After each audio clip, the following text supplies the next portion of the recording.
Hey guys, what's up? It's Samir from Lacrosse Network. I'm going to be talking to you guys about one of the most fun parts of lacrosse, shooting the ball. So just like we talked about when we're throwing, our hand placement is important when we're shooting. So we don't want to be shooting the ball with our hand up here like we're cradling. We can't get much power out of here. If we're shooting like this, the ball's really just going to droop down on the ground. It's going to be going 0 miles per hour. We're not going to get it in the back of the net. So when we're shooting, to get the most leverage out of the stick, we want our hands low. And we don't want them too low because if they're down here, we have no control.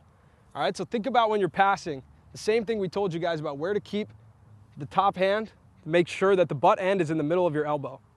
All right? So now you can drop it just a little bit lower. That's what I like to do.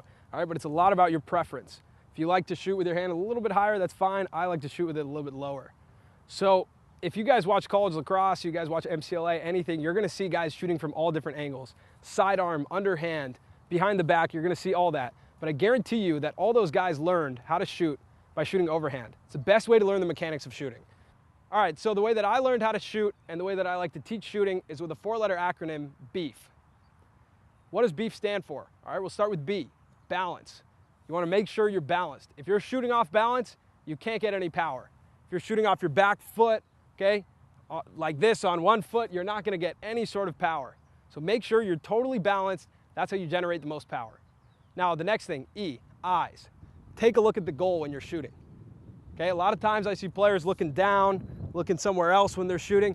Take a look at where you're shooting.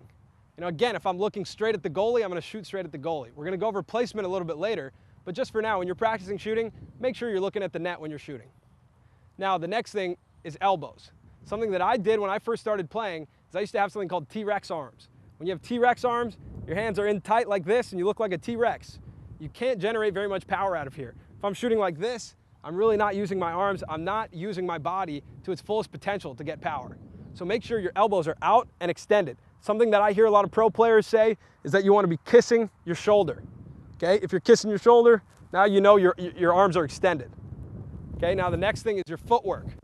Footwork is really important, just like we talked about how a pitcher throws a baseball or a tennis player, anything like that, football player, something that they always do is they plant that foot and they open up their hips. Okay, that brings the torque. If you get that torque, you're going to be unleashing a lot of power. So one thing I like to do is step my back foot behind my front foot, bring this front foot up, and right as I plant, I point it at the cage where I want to shoot, and that releases my hips and lets my body torque right at the cage. All right, so I'm going to show you a couple examples using this BEEF formula. So I'm balanced, okay? I got my eyes on the cage, my elbows are far and away, and I'm gonna get my footwork in, lift up, and shoot right at the cage. So right now, I'm not very concerned with placement. I just wanna know that I'm shooting and I'm following through, okay? And I'm using this acronym BEEF.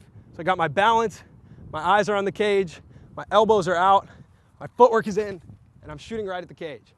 The last thing we're going to talk about is the follow through.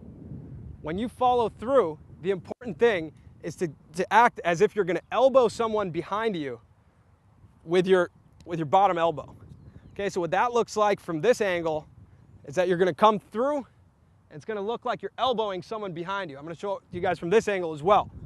So you're shooting, you come through, and it looks like I'm elbowing the guy behind me right up here in the chin. Imagine that when you're shooting.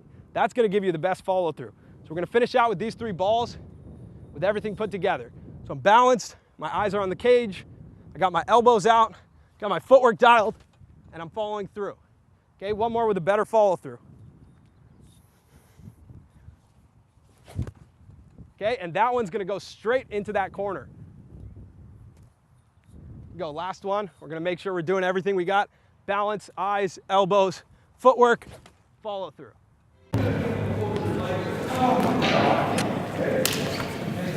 Yeah.